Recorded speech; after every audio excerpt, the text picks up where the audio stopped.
Hermanos, luego comenzó a enseñarles: el Hijo del Hombre tiene que sufrir muchas cosas y ser rechazado por los líderes religiosos, por los jefes de los sacerdotes y por los maestros de la ley. Es necesario que lo maten y que a los 3 días resucite. Habló de esto con toda claridad.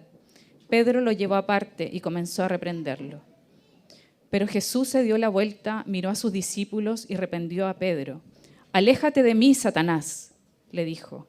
«Tú no piensas en las cosas de Dios, sino en las de los hombres». Entonces llamó a la multitud y a sus discípulos. «Si alguien quiere ser mi discípulo», dijo, «que se niegue a sí mismo, tome su cruz y me siga.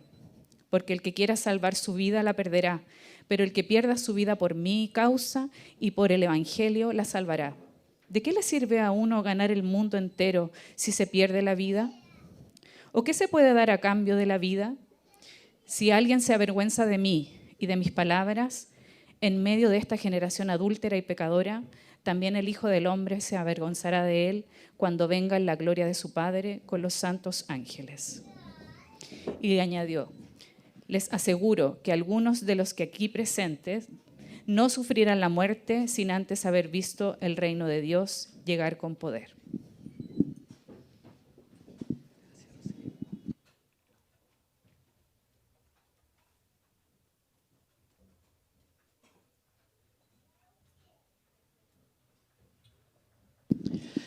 Hola hermanos, iglesia, que Dios les bendiga, qué rico es poder estar un domingo más celebrando a Cristo, celebrando la resurrección de Jesús.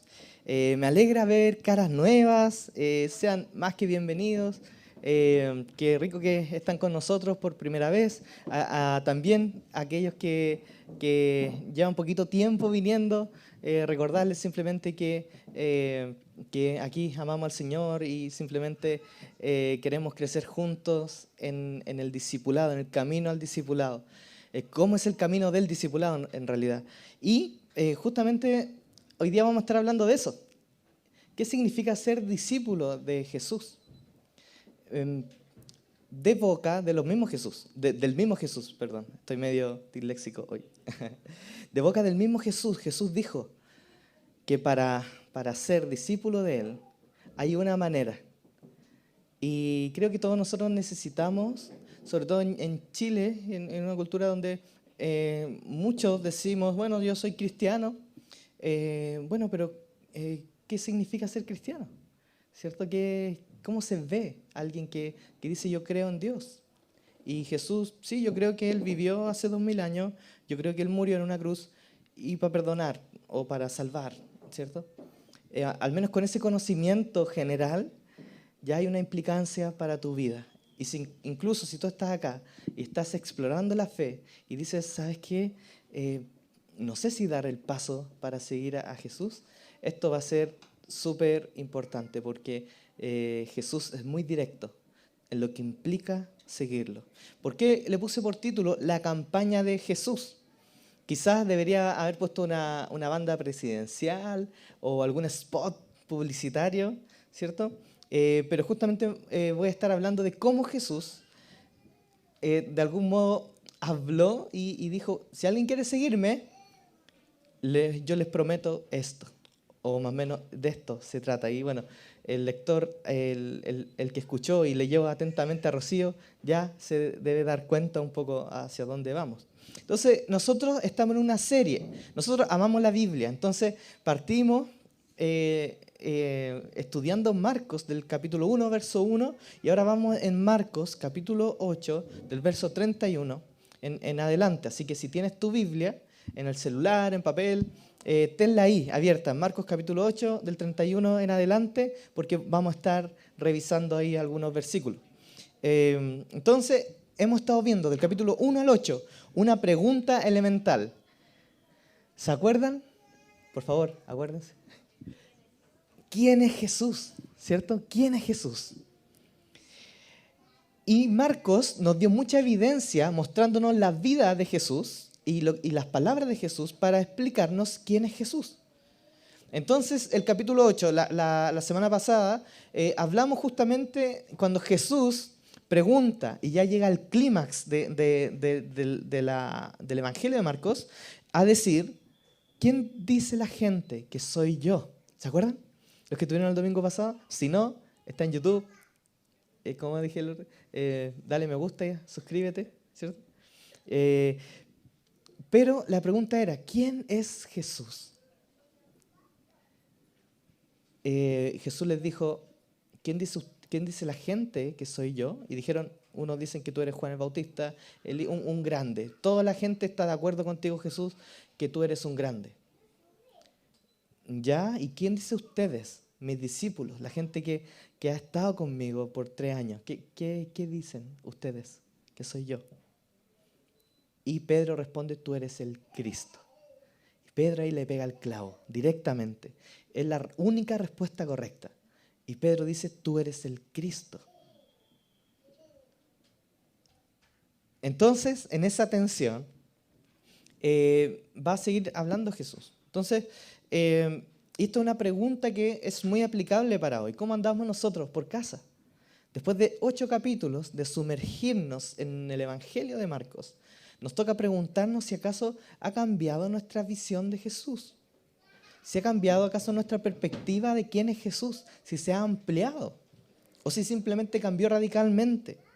Pero si no ha pasado nada, y le digo a aquellos que han estado en los sermones anteriores, no importa que lleves años en la iglesia, estás desperdiciando tu tiempo al venir a escuchar un sermón, una exposición de la palabra, más tu perspectiva sobre Jesús, no cambia.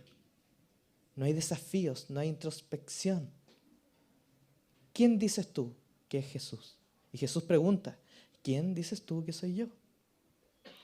¿Es solamente una imagen en la pared? ¿Jesús es solamente un crucifijo colgadito? ¿Jesús quizás es solamente alguien a quien puedo pedirle ayuda? ¿O es realmente quien dijo ser? Capítulo 1, verso 1 de Marcos. Jesús es el Cristo, el Hijo de Dios. Y una vez entonces que hemos tratado de darle vueltas en nuestra mente, ¿quién es Jesús? ¿Cierto?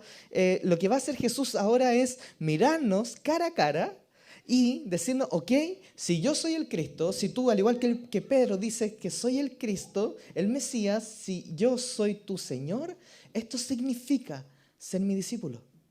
¿Qué significa ser discípulo de Cristo? Bueno, como les contaba antes, las campañas, ¿qué escuchamos en las campañas políticas, presidenciales? ¿Cierto? Frases que probablemente más de alguno aquí recuerde, ¿no? La alegría ya viene, hay una esperanza, ¿no? Sí, sí, ¿cierto? País ganador, ¿cierto? Gana la gente para los nuevos tiempos también.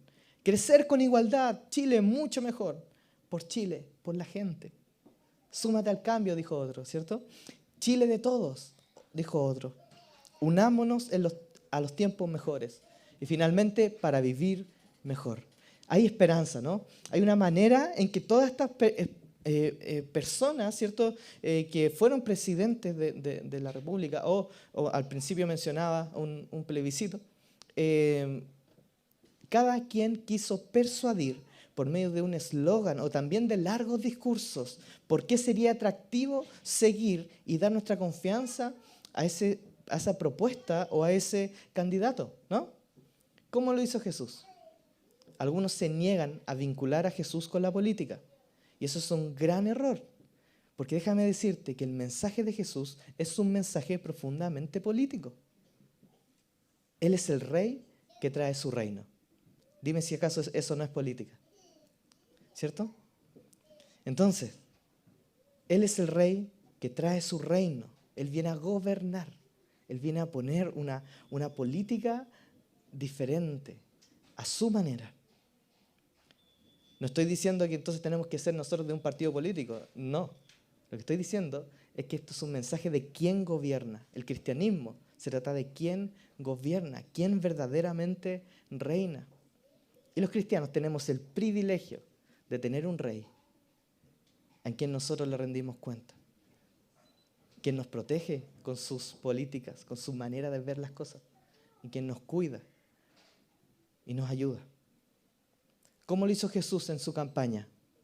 como rey. Cuando ya está más o menos claro quién es Él, ahora está la audiencia, están todos ahí. Llega el momento de tomar el micrófono y dar razones por las cuales seguirlo, ¿cierto? ¿Qué significa ser su discípulo? ¿Cuál es el costo? Primero, acepta que tu rey tiene que morir. Eso es lo primero, no sé si lo vieron, verso 31.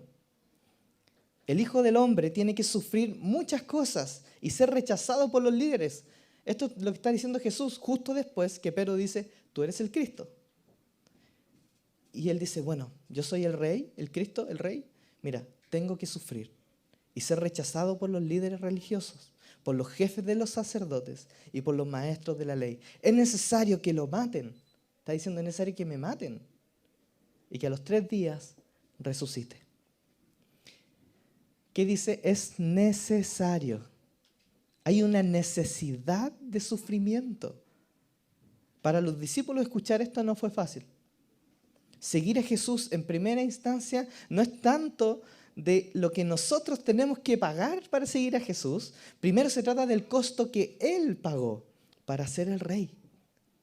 No sé si lo habían visto así alguna vez.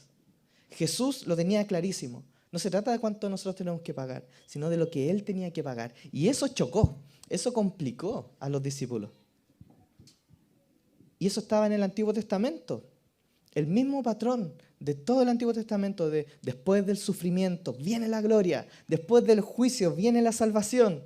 Entonces cuando llega el profeta Isaías, 750 años antes de que Cristo llegara, él dijo y habló de que iba a venir alguien, el siervo de Dios, y que Dios derramaría sobre él el castigo que debía haber caído sobre el pueblo. Literalmente Isaías 55 dice que él, 750 años antes de que Cristo viniera, dice, él fue traspasado por nuestras rebeliones.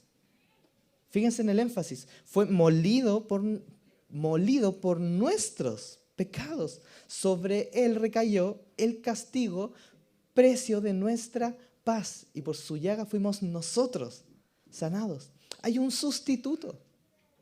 Alguien pagaría el costo por nosotros. Y eso es lo primero que necesitamos entender para el discipulado. Para tú ser un discípulo de Cristo necesitas entender y aceptar que tienes un sustituto. Que alguien murió por ti. Y esto no es tan fácil aceptarlo, porque hay un montón de implicancias que vamos a estar hablando. Y en este pasaje de Marcos, ¿cierto? Jesús lo dice, los discípulos no tenían en mente las palabras de Isaías. Ellos no estaban dispuestos a entenderlo, los discípulos no estaban dispuestos a creerlos. Ellos querían al Mesías glorioso, que iba a liberar a Israel del Imperio Romano. Y probablemente en eso los discípulos tendrían un buen puesto en el gobierno, ¿cierto? Yo voy a ser el primer ministro, yo voy a ser el ministro de Economía. Probablemente ellos por algo después tienen un problema. ¿Quién va a ser mayor entre nosotros? Cuando le preguntan a Jesús, ¿quién va a ser el mayor entre nosotros en tu reino? Pero esa no es la perspectiva de Cristo.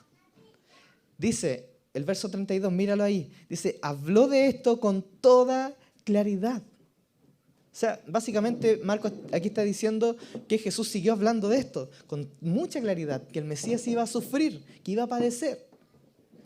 Pedro lo llevó aparte y comenzó a reprenderlo. Esto es una locura. O sea, lo que Jesús hace cuando está enojado, reprende a los demonios, ¿sí o no? Reprende a los discípulos que estaban ahí, no estaban tan despiertos, ¿cierto?, los discípulos, y Jesús los reprende. Pero mira lo que pasa acá. Pedro reprende al rey. Ven lo que hace Pedro cuando su paradigma de gloria y triunfo se ve amenazado con un rey sufriente. No quiero ese Mesías. ¿Cierto? Verso 33. Pero Jesús se dio la vuelta, miró a sus discípulos y reprendió a Pedro, ¿cierto? Aléjate de mí, Satanás, le dijo. Tú no piensas en las cosas de Dios, sino en las cosas de los hombres. Básicamente el que tenía el demonio era otro, no era Jesús. Jesús no merecía reprensión, sino Pedro era el que merecía la reprensión. Ese entonces era el problema de Pedro. No creo que Pedro haya estado poseído por un demonio, pero sí estaba siendo utilizado por Satanás para desviar el propósito, la agenda del Mesías. Piensas en las cosas de los hombres y no en las de Dios. Ese era el problema de Pedro. Jesús viene con una agenda mayor. Las cosas de Dios. Así le llama él a su agenda. Las cosas de Dios. Y morir era parte de los asuntos de Dios para este mundo. ¿Te has preguntado alguna vez, Dios, por qué? ¿Dónde estás? ¿Le has dicho eso a Dios alguna vez? ¿Dónde estás en este momento? Cuando hay tragedias, cuando hay gente que muere, cuando está la muerte de un familiar, de un ser querido, la primera vez que nosotros escuchamos algo respecto a la muerte en la Biblia es cuando Dios le dice a Adán que si come del árbol, que no tiene que comer, ¿cierto?, recibirá el castigo de la muerte. Ahí vemos por primera vez la muerte. Y luego vemos que Dios cumple su palabra de juicio. Cuando Adán decide en el paraíso que Dios le había dado, y le había dado plenitud y paz, él decide olvidarse de los mandatos de Dios para establecer su posición y establecer el lugar de Dios y tomar aquel lugar. Y él va a llamar, Adán mismo va a llamar a lo bueno malo, a lo malo bueno. Es malo comer del fruto. Y él dice, no, es bueno comer del fruto. En ese momento Dios no va a permitir que este Adán viva así para siempre, gobernando con una coronita de papel. Entonces, ¿qué hace Dios? Saca a Adán del Edén. Y a la larga vemos que Adán efectivamente muere y también sus descendientes. En ese contexto entra la muerte.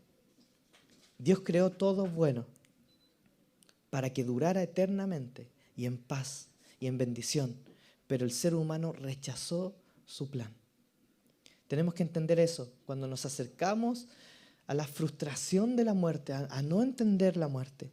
La primera vez que alguien preguntó en la Biblia, ¿dónde estás?, no fue el hombre preguntándole a Dios, ¿dónde estás? ¿Quién fue? Fue Dios preguntándole al hombre, ¿dónde estás? Adán, ¿dónde estás? Adán se había ido. El problema no es Dios, ¿dónde estás? El problema es que muchas veces la humanidad arranca de Dios. Entonces, cuando preguntamos, ¿dónde está Dios hoy? En mi corazón siempre está la cruz diciendo que cuando yo me alejé de Él, Él vino a buscarme. Y cuando escuchamos a Jesús decir, es necesario que el Mesías tenga que morir, vemos la persistencia, la perseverancia de un Dios que ama y que va a anhelar buscar restaurar todo lo que fue perdido a causa del pecado por medio de un rey que se llama Jesús. Y a Jesús no le va a importar que nadie lo siga. ¿Lo vieron ahí? Incluso su querido amigo Pedro le dijo, chao, Satanás, aléjate. Si no vienes conmigo, Pedro, yo voy solo a Jerusalén. ¿Quién pecó? El punto. Yo pequé. ¿Quién debía morir? Yo. ¿Y quién murió? Jesús. Cuando vemos la muerte y cuando vemos accidentes y vemos catástrofes donde mucha gente muere, que ocurre en este mundo caído, yo no sé por qué cada persona muere en particular, en específico, ¿cierto? Podría haber sido yo, podría haber sido tú. Pero sí sabemos que Dios quiere justamente restaurar y sanar de la muerte. Y Él quiere sanar las cosas. Y hizo algo. Envió a su Hijo. Nada más y nada menos que a su Hijo para restaurar aquello que parece no tener solución, que es la muerte. Y tenía que morir por ti, en tu lugar. Es aceptar entonces que Dios vino a resolver el problema más grande que tú tienes. Y tu problema más grande, ¿sabes cuál es? El pecado. Tus otros problemas no son grandes. Nuestro único problema grande es el pecado. Queridos, para aceptar, escúchame esto, para aceptar que tu Mesías tiene que morir, porque es fácil para nosotros decir, sí, Jesús murió. Por mí, ya, por mí. Y no profundizar en eso. Para aceptar que tu Mesías tiene que morir, primero debes aceptar que eres pecador. Que necesitas a alguien que muera por ti. Pedro no quiere eso. No me siento tan pecador. ¿Para qué vas a morir por mí si no pasa nada? No es tan serio el tema del pecado.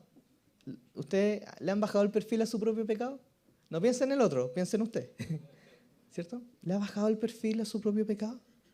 Si no es tan serio. Esto no es tan serio. Pero para entender qué significa ser un discípulo, necesitamos entender cuál es la seriedad del pecado. ¿Y cómo entendemos la seriedad del pecado? Cuando vemos que el pecado requirió derramamiento de sangre. Y derramamiento de sangre, nada menos que la del mismísimo Rey del universo, del Hijo de Dios. Primer paso para ser discípulo es: acepta la necesidad de su muerte. Por ti. Por ti. ¿Cómo estamos hasta ahí? ¿Te gustaría otro Mesías? ¿Otro Jesús? ¿Saltarte la cruz y llegar al tiro a la resurrección? No hablemos tanto de pecado, no hablemos tanto de muerte. No, definitivamente esto no es la mejor campaña. Esto no es la mejor campaña. Merece la muerte. Pero Cristo dice, yo voy a tener que morir. Nadie sube así a una campaña presidencial, ¿no? O a un trono. Punto 1, acepta que Jesús tuvo que morir. La muerte de tu rey. Segundo, acepta que tú tienes que morir. Imagínate, estás en la semana placillana. Ahora, los que estuvieron el fin de semana, y les veo sus caras. Anoche, ¿cómo estuvo? Yo no fui, yo estaba orando a esa hora. Estaban los Vázquez y habían otras bandas bien buenas, conocidas también. No sé cuántas personas habían, ponele 1000. Bueno, aquí cuántas deben haber, 80, 100, con los niños, ¿cierto? Pues imagínate, no sé, 1000 personas. Terminan de tocar los Vázquez y te pasan el micrófono. Tienes 5 minutos. 5 minutos para lograr que las personas te sigan. ¿Qué dirías? Puedes mentir. No es nuevo, ¿cierto? Puedes mentir, ¿ya? Puedes prometer cosas que no puedes cumplir, pero puedes prometerlas. Y si eres suficientemente convincente, quizás te puedan seguir, ¿no? ¿Qué prometerías? ¿Quién quiere plata? No sé, ¿cierto? O si tienes más argumentos, vas a decir lo mismo, pero con otras palabras, ¿no? ¿Quién quiere vivir mejor? ¿Quién quiere vivir tranquilo? ¿Cierto? Y vamos a llevar a quizá algún tipo de discurso. Pero estoy seguro que no dirías lo que Jesús dijo a la multitud acá, verso 34. Míralo ahí. Entonces llamó a la multitud y a sus discípulos, primera vez que junta a todos, ¿cierto? Y dice, si alguien quiere ser mi discípulo, todos mirando, que se niegue, así mismo. Tome su cruz y sígame.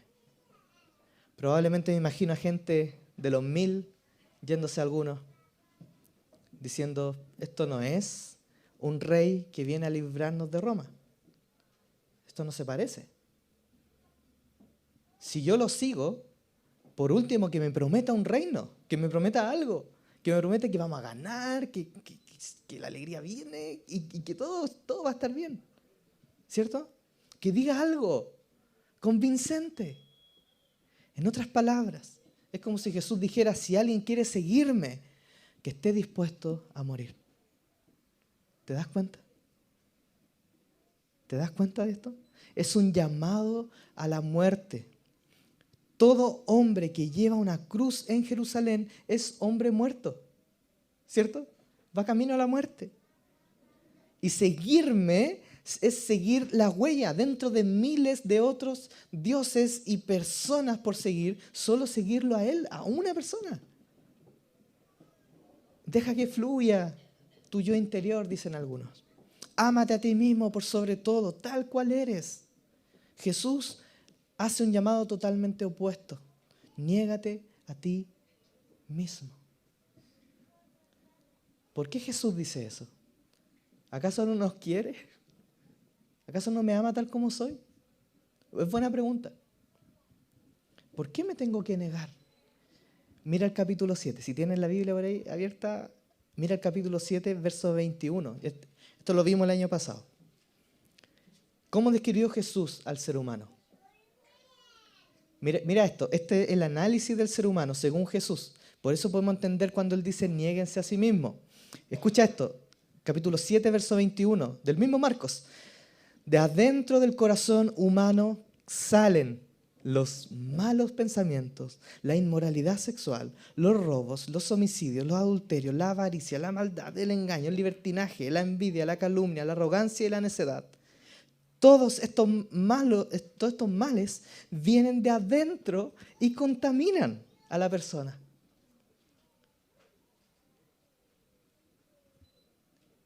¿Dónde está mi yo interior?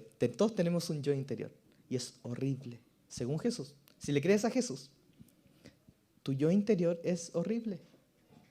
Tu yo interior no es tan bueno. Quizás no hay que escucharlo tanto, quizás no hay que darle tanta bola. Por eso Jesús dice, el que quiera seguirme, niéguese a sí mismo.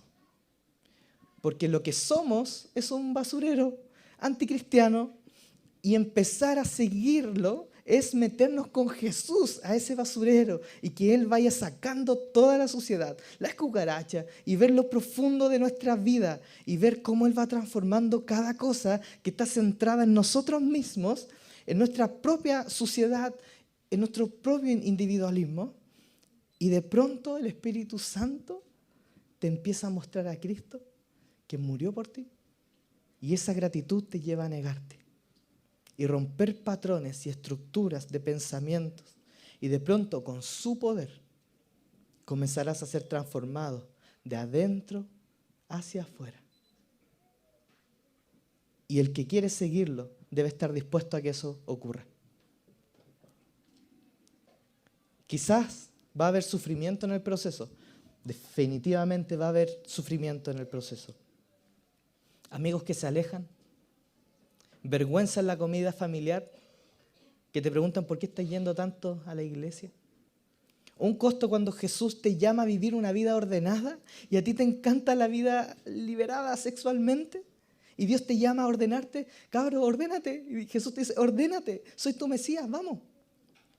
Quizás habrá un costo a renunciar a tus lujos, a comodidades, con el fin de ser más generosos en las cosas del reino. Pero el llamado de Jesús es súper claro. Poco popular, pero Jesús no estuvo ni ahí con eso. No importa que sea poco popular. Voy a ser sincero. Es necesario que lo explique claramente. Y si nosotros queremos alcanzar a otros acá en Curauma, en Placilla, y ser una iglesia saludable para este lugar, vamos a tener que seguir la enseñanza de Cristo. A mí me alegra que últimamente hemos estado quedando un poco chicos con el lugar, ¿cierto? Y porque la iglesia ha ido creciendo numéricamente, genial, gracias Señor. Pero estoy seguro de que esta sección podría ser el momento en que la iglesia decrece numéricamente. Y no solo hoy día, sino Marcos no se viene mejor. Pequeño spoiler, si quieres vuelve después de Marcos. Pero Marcos no se viene mejor. Capítulo 9, cómo ser un líder cristiano. Capítulo 10, cómo se vive un matrimonio cristiano. Capítulo 12, vamos a estar hablando de plata, cómo Jesús habla y aborda el tema del dinero. Capítulo 13, darlo todo por la causa del reino. Porque del 8 al 16, en estos capítulos de Marcos, se trata de qué vino a hacer Jesús. Y Cristo vino a morir para ganar un pueblo santo. Y ahí hay cosas que nosotros tenemos que conocer y llevar a cabo. Entonces, ¿Por qué Jesús es tan radical? Primero, Él no quiere jugar con la eternidad de sus seguidores. ¿Lo vieron ahí en el verso 35? Porque el que quiera salvar su vida, ¿qué pasa? La perderá. Pero el que pierda su vida por mi causa y por el Evangelio, la salvará. Es un llamado radical. Jesús no quiso amoldar su mensaje para mantener la diplomacia.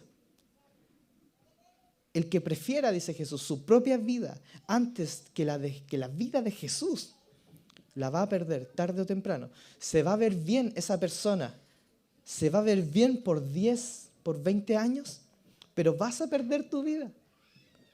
Pero el que pierda su vida por causa de Cristo, entonces la salvará eternamente. La radicalidad de Jesús es porque hay vida en juego. Esto es de vida o muerte. No sé si estás viendo la profundidad de este mensaje, de lo que Jesús está diciendo. Esto es de vida o muerte, vida eterna o muerte. ¿Te has fijado que el diablo es tan diferente? Te va a ir bien. No es tan serio lo que hiciste. Olvídate del mañana, piensa en el presente, ya estáis grande, firme a las consecuencias nomás. No sean tan controladores, no hay nadie en la casa. Déjame decirte algo y ser muy claro en esto. El diablo te odia. El diablo te odia. Y él quiere verte en la miseria. Él quiere verte solo, desconectado de Cristo y de su iglesia. Él no tiene ninguna misericordia contigo, ni con tus hijos, ni con la gente que tú amas. Él no tiene misericordia de tu vida. Y si Él pudiera ver a todos destrozados, Él lo haría. Eso es lo que estamos viendo nosotros todos los días. Por la tele, acá, en todo el mundo. Gente destruida, gente destrozada. Y Jesús está llamando con seriedad al discipulado para que entendamos que con Él ni con la vida se juega. Dios los está llamando a una relación fiel, de amor fiel. ¿En quién? La pregunta para ti es, ¿en quién vas a confiar? Porque tarde o temprano tus decisiones van a probar consecuencias. Si quieres salvar tu vida, la vas a perder. Pero si entregas a Cristo, el Rey, tu vida, entonces la vas a salvar. Segundo punto de esta última sección. ¿Por qué Jesús es tan radical? Jesús sabe que nada supera lo que está ofreciendo. ¿Por qué es tan radical Jesús? Porque Él está segurísimo. Él valoró tanto tu vida que no había nada en este mundo que podría compararse a lo que Él te ofrece. Verso 36, no sé si lo viste, mira. ¿De qué le sirve a uno ganar el mundo entero si pierde la vida? ¿O qué se puede dar a cambio de la vida? Está poniendo las cosas en una balanza Jesús. El mundo a un lado, con todas sus riquezas, imagínate esta balanza. El mundo a un lado, con todas sus riquezas, con todas sus promesas y todas las cosas que te hacen codiciar y todo lo que este mundo de repente que promete, como que fuese de Beelzebub, ¿no? Pon todo ahí, en ese plato de la balanza. Pon las vacaciones soñadas, los autos, las casas, muchos números en la cuenta corriente. No sé, inventa algo ahí y pone ahí lo que tú valoras, ponlo en ese plato de la balanza. Jesús dice, pon todo ahí. Ahora pon la vida al otro lado. Y eso pesa mucho más que todo lo que este mundo puede ofrecer. Jesús dice, pon todo ahí. El mundo no pesa nada en comparación a lo que tu vida vale. Jesús dice, ¿por qué estarías dispuesto entonces a enamorarte de algo de acá para renunciar a la vida? Y es como, veo como un clamor. Oye, no lo hagas, por favor, no lo hagas. No hay nada acá en este mundo que brille más que una eternidad en su presencia. Y le pido al Señor en este momento que Él me ayude, que use mis palabras para persuadirte. ¿Hay algo que se puede dar a cambio de la vida eterna con Él? ¿Algún placer que tú puedas decir, uy, vale la vida eterna con Cristo? ¿De verdad? ¿De verdad estás mirando con una perspectiva correcta? ¿Cuántos años tienes? ¿20? ¿40? ¿60? ¿80? ¿Cuánto?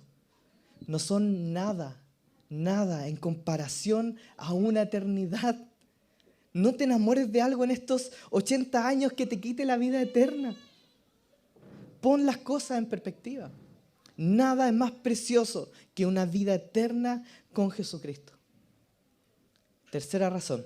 Primera razón, Jesús no juega con tu eternidad. Segunda razón, nada supera lo que Él te ofrece. Tercera razón, Jesús sabe que viene a juzgar. Verso 38, ¿lo viste ahí?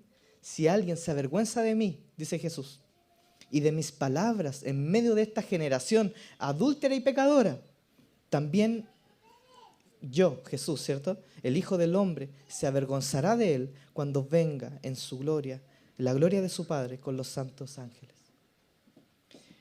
Hermanos, todo se ha cumplido, todo lo que hemos visto en el Antiguo Testamento se ha cumplido. El Mesías sufriría, el Mesías sufrió, el Mesías resucitaría, el Mesías resucitó. ¿Qué nos podría hacer pensar que esto tercero no se va a cumplir? ¿Que Él va a juzgarte? ¿Que Él va a juzgarnos? Él vendrá a juzgar y Jesús lo sabe. Incluso les aseguró que algunos verían su reino. Jesús sabe que tu vida está en juego. Jesús sabe que tu vida con Él será insuperable. Y Jesús sabe que también Él vendrá a juzgarte. Por lo tanto, el llamado es a negarse a uno mismo, escuchar su llamado y seguirlo. Me niego, escucho su llamado y lo sigo. No es teología, porque una buena teología con un mal carácter no te va a llevar a ningún lado. Es negarte a ti mismo, escuchar su llamado y seguirlo.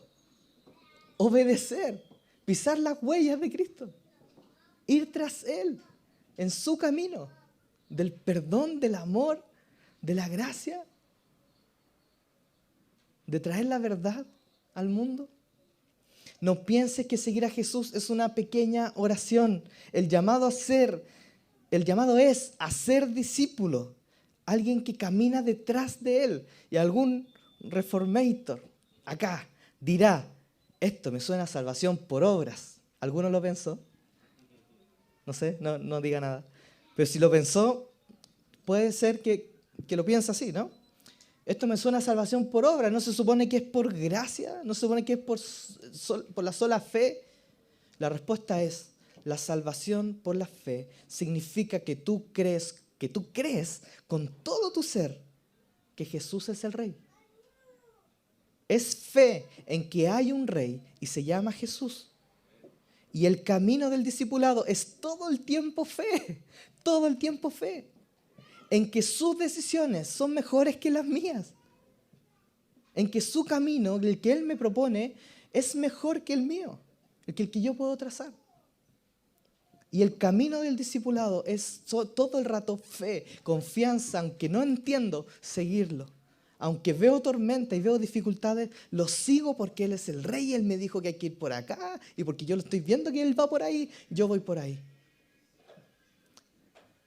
Por lo tanto, la salvación es por fe y la vivimos por fe, confiando en que al negarme a mí mismo, estoy confiando en Él y que Él va a ser mejor Rey para mi vida de lo que yo puedo ser el Rey para mi propia vida. Por eso, el camino del discipulado es una evidencia de si eres discípulo o no. Eso significa seguirlo, pasarle tu coronita de papel a Él. Mi pregunta es, ¿por qué no hacerlo hoy? ¿Por qué no? ¿Por qué no hacerlo hoy día? A ti te digo, si estás explorando la fe, a ti te digo, cristiano de años, no te hagas el Larry.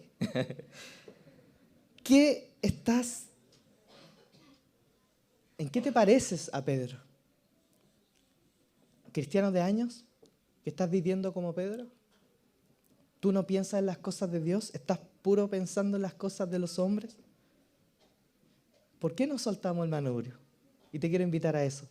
¿Por qué no soltas el manubrio y pasamos de Jesús es mi copiloto a Jesús, ¿sabes quién maneja tú?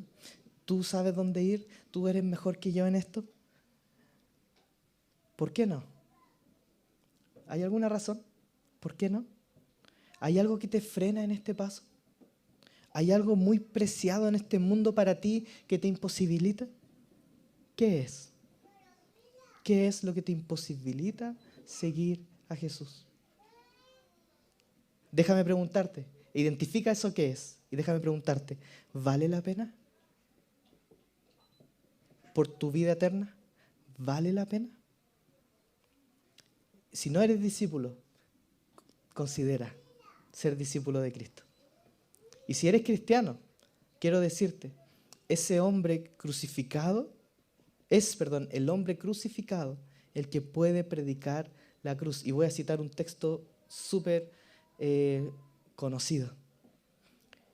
Tomás dijo, si acaso no veo la marca de sus clavos, no creeré. ¿Se acuerdan que Tomás dijo eso? Jesús resucitado y Tomás no creía y dijo, si no veo las marcas en sus manos, la herida en su costado, yo no voy a creer.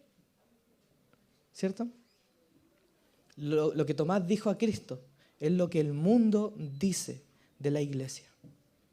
Y le dice a cada cristiano, a menos que vea en tus manos la marca de los clavos, no creeré. Esa es la verdad. El mundo necesita verdaderos cristianos que aman a cualquier costo, que están dispuestos a recorrer cualquiera sea el camino del discipulado para la gloria de Cristo y para el bien de la ciudad.